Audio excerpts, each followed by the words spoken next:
padrinos y con otro novio. No me envidies ni me tengas celos, fue mi deseo y tú nunca quisiste.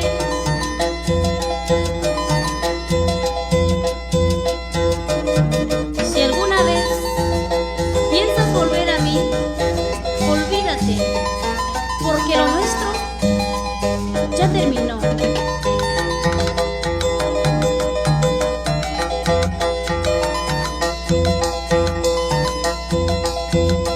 Si te encuentras ya así en mi boda, serás mi amigo o mi invitado.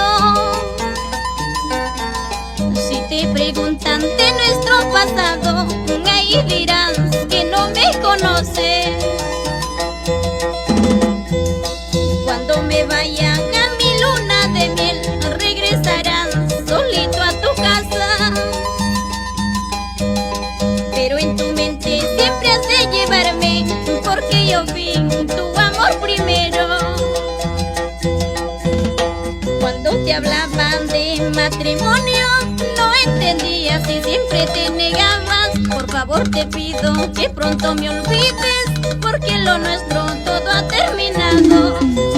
Cuando te hablaban de matrimonio, no entendías y siempre me negabas. Por favor te pido que pronto me olvides, porque lo nuestro todo ha terminado. ¿Y qué dirás?